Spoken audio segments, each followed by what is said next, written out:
নমস্কার সবাইকে। আজকে অনেক দিন পর এই চ্যানেলে আবারও অ্যাক্টিভ হচ্ছি। তো এবার থেকে চেষ্টা করব রেগুলারলি ভিডিও আপলোড করার। মাঝখানে বেশ অনেকটা দিনই অফ ছিল। তো আজকের যেই টপিকটা নিয়ে আলোচনা করব সেটা হচ্ছে যে পুলব্যাক থিওরি। আমার চ্যানেলের যে পুরনো অডিয়েন্স আপনারা যারা রয়েছেন, বেশিরভাগ ক্ষেত্রে আপনারা সুইং ট্রেডিংটার দিকে মনোযোগ দেন।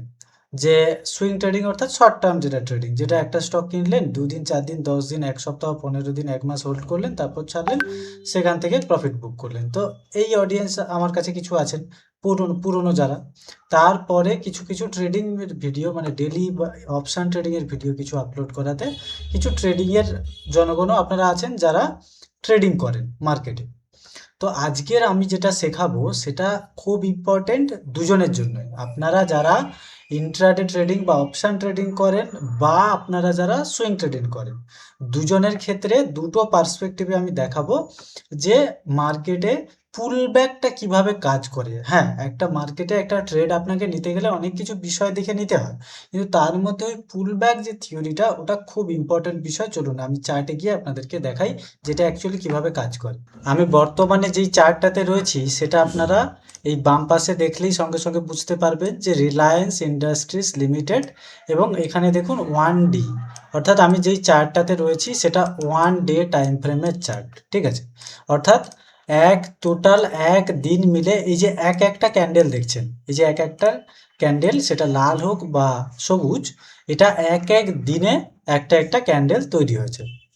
এবারে এই যে এক এক দিনে একটা একটা ক্যান্ডেল তৈরি হয়েছে, তার ফলে কি হয়েছে না, মার্কেট উপরে যাচ্ছে, মার্কেট নিচে আসছে, এই স্ট্রাকচার তৈরি করছে না। কি দেখা গেল না, প্রথমে এখানে কত না, আমি যদি এখানে আমার মাউসের কারসারটা নিয়ে যাই, আপনারা নিচে দেখতে পাবেন যে 7 জুলাই 2025। তাহলে ওই জুলাইয়ের শুরু থেকে রিলায়েন্স পড়তে শুরু করলো, রিলায়েন্স জুলাইয়ের শুরু থেকে পড়তে শুরু করে এই জায়গাতে পড়া কমালো, তারপর থেকে ওঠা শুরু করলো, মানে অক্টোবর।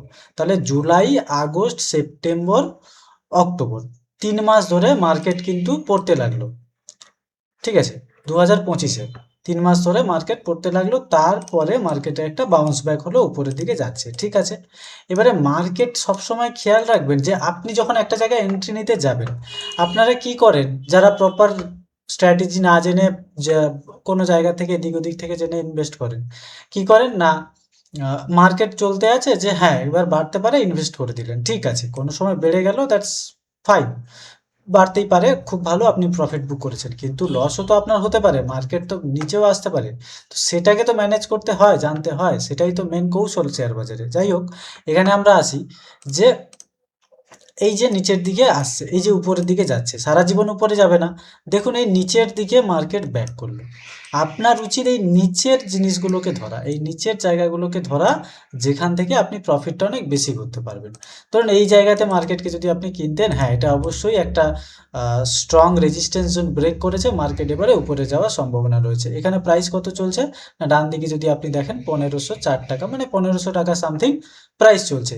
তো আপনি যদি 1500 টাকাতে কিনতেন, বর্তমানে যেই প্রাইস চলছে কত টাকা না, 1520 টাকা সামথিং, তাহলে আপনার ওই 1% মতো রিলায়েন্সে প্রফিট হতো। কতদিন ধরে? 3, 3, 6, 7, 10, 15 দিন, 15 দিনের উপরে 1% মতো প্রফিট হতো। কিন্তু সেই রিলায়েন্সে আপনি যদি একটু নিচে ধরতে পারতেন, এই একটু নিচে ধরতে পারতেন, তাহলে কি হতো না, প্রফিটটা আপনার বেড়ে হয়ে যেত 2%, 3%-এর কাছাকাছি। এবারে ওই ধরবেনটা কি করে, তার জন্য আপনাকে এই পুল ব্যাকের ব্যাপারটা জানতে হবে। যে মার্কেট উপরে যাচ্ছে তো ঠিক আছে, তারপরে এই যে নিচে আসে কেন, কারণ প্রফিট বুকিং এর একটা স্টেজ আসে, প্রফিট বুকিং এর একটা স্টেজ আসে। ঠিক আছে, তো প্রফিট বুকিং এর স্টেজটা কিভাবে ধরবো সেটা না, মার্কেট এই যে জায়গায়, ধরুন মার্কেট এই উপরে যাচ্ছে, এই সব জায়গায় যে বায়াররা ছিল, বা এই সব তার আরো নিচে যেসব বায়াররা ছিল, তারা তো সারা জীবন মার্কেটে হোল্ড করে বসে থাকবে না। যত বিগ বিগ প্লেয়ারই হোক, তাদের 2000 কোটি, 10,000 কোটি, 10 লাখ কোটি একসঙ্গে মার্কেটে ইনভেস্ট করুক কেন না কেন, বা যে 20,000 টাকা মার্কেটে ইনভেস্ট করে, দুপক্ষই চাইবে যে একটা সময় গিয়ে তারা প্রফিট বুক করতে। প্রফিট যদি না বুক করলো, তাহলে তাদের লাভটা কিছু হলো না। তো সুতরাং এই যে উপরে গেল, অর্থাৎ অনেকটা নিচু থেকে উপরে এসছে, তার মানে নিচে যারা যারা বাই করে রেখেছিল, তারা চাইবে তাদের প্রফিটটা বুক করতে। ঠিক আছে? তো তারা প্রফিট বুক করার ফলে মার্কেট নিচে আসলো।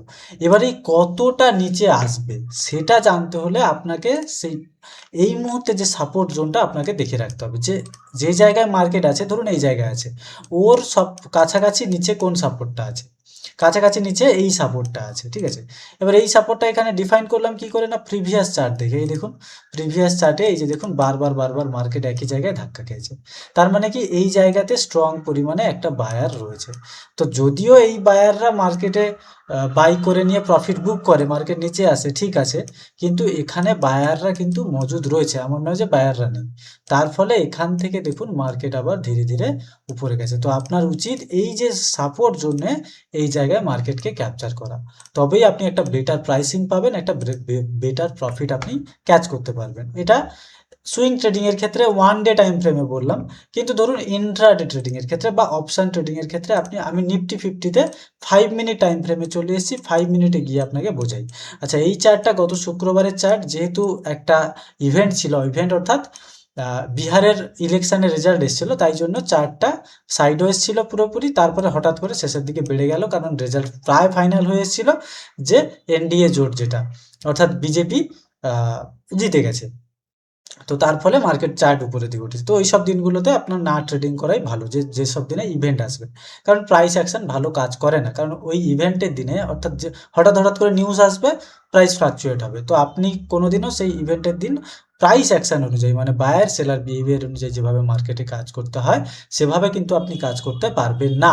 তাই জন্য ওই সব দিনগুলো অ্যাভয়েড করা উচিত। আচ্ছা, এবারে তার আগের দিনের আমি প্রাইস অ্যাকশন একটা দেখাই। দেখুন কত তারিখে দেখাবো, 13 তারিখ। এই 13 তারিখের প্রাইস অ্যাকশন দেখুন। 13 তারিখ, আজকের কত তারিখ, 15 তারিখ। তো 13 তারিখ মানে গত বৃহস্পতিবার। ঠিক আছে? গত বৃহস্পতিবার, যেদিন আমাদের সেন্সেক্সের এক্সপায়ারি ছিল। আচ্ছা, দেখুন মার্কেট উপরের দিকে যাচ্ছে, উপরের দিকে যাচ্ছে, উপরের দিকে যাচ্ছে। তো আপনি এই জায়গাগুলোতে কিনে নিলেন, এই জায়গাতে বাই করলেন, ভালো কথা।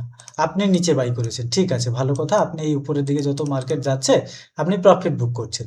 কিন্তু যারা এই মার্কেট উপরের দিকে ব্রেকআউট যখন করছে দেখে বাই করছে, মার্কেট যেই নিচে এলো তাদের তো হঠাৎ করে লস হয়ে গেল, তাদের লস হয়ে গেল, বা লস হয়ে যাওয়াটা স্বাভাবিক। এবং বেশিরভাগ মানুষই তো ব্রেকআউটের দিকে বাই করে, যেখানে ব্রেকআউট হলো সেখানে বাই করলো। কিন্তু দেখুন এই যেই ব্রেকআউট হলো, আমি যদি এখানে এই জোনটা ড্র করি, এই দেখুন প্রিভিয়াস সাপোর্ট কোনটা, না এই জায়গাটা একটা প্রিভিয়াস সাপোর্ট জোন। এই জায়গাটা কেন, না এখান থেকে আগে মার্কেট রিজেক্ট হয়েছে, তো তাহলে এটা একটা স্ট্রং রেজিস্ট্যান্স জোন হিসাবে মার্ক ছিল, যেহেতু রেজিস্ট্যান্স ব্রেক করেছে, সেই রেজিস্ট্যান্সটা হয়ে গেল সাপোর্ট বর্তমানে। তাহলে এটা একটা স্ট্রং সাপোর্ট জোন। তো সেই সাপোর্ট ব্রেক করা মাত্র মানুষেরা বাই করলো, এক্সপেকটেশন রাখছে এত দূরে মার্কেট যাবে। তারপরে দেখা গেল কি পুল ব্যাক এলো। আপনাকে এই ফ্লোয়ের সাথে চললে হবে না, একই ফ্লো চলছে চলছে, এটাকে বলে ফোমো। ফ্লোয়ের সাথে চলে যাচ্ছেন, এই তো প্রাইস মনে হয় বেড়ে অনেক দূর চলে যাবে, আমি বাই করে নিই, নাহলে প্রাইস হাতছাড়া হয়ে যাবে। এই ভুলটা করতে যাবেন না। এই ফোমোর ফুল ফর্ম হচ্ছে ফিয়ার অফ মিসিং আউট, মানে আপনি কোনো কিছু একটা মিস করে দিচ্ছেন, তার ভয়ে আপনি বাই করে নিলেন, যার ফলে দেখা গেল যে দেখুন মার্কেট যখন ব্যাক করলো আপনার স্টপ লসটা তখন হিট হয়ে গেল। এই জায়গায় আপনাকে কি করতে হবে, আপনাকে পেশেন্সলি ওয়েট করতে হবে পুল ব্যাকের জন্য। এই দেখুন মার্কেট পুল ব্যাক দিল, পুল ব্যাক কতটা দিল, একটু আগে সুইং ট্রেডিং এর ক্ষেত্রে বোঝালাম যে প্রিভিয়াস যে সাপোর্ট জোন পর্যন্ত পুল ব্যাক দিল, পুল ব্যাকে আপনি বাই করুন, তারপরে দেখুন কত সুন্দর আপনার টার্গেট দিয়ে দিল, তারপরে আবারও এসছে, ঠিকই আছে, মার্কেট তো চলতেই থাকবে উপর নিচ, ঠিক আছে, কিন্তু আপনার সেই পুল ব্যাক থিওরি অনুযায়ী আপনি আপনার প্রফিটটা পেয়ে গেলেন। ঠিক আছে? তবে হ্যাঁ, আরও একটা ডিসক্লেমার দিয়ে রাখবো, শুধু ফুল ব্যাকের উপরে কাজ করে কিন্তু হয় না, বিভিন্ন কিছু বুঝতে হয়, জানতে হয়, তারপরেই মার্কেটে আলটিমেটলি প্রফিটটা জেনারেট করা যায়। আশা করি এই পুল ব্যাক যে থিওরি, সেটা ইন্ট্রাডে হোক, অপশান ট্রেডিং হোক বা সুইং ট্রেডিং হোক, যেটা আলোচনা করলাম আপনাদের ভালো লেগেছে। যদি ভালো লাগে চ্যানেলটাকে সাবস্ক্রাইব করুন, ভিডিওটাকে লাইক করুন, আর আমি চেষ্টা করব রেগুলারলি এই চ্যানেলে আবারও ভিডিও আপলোড করতে শুরু করতে।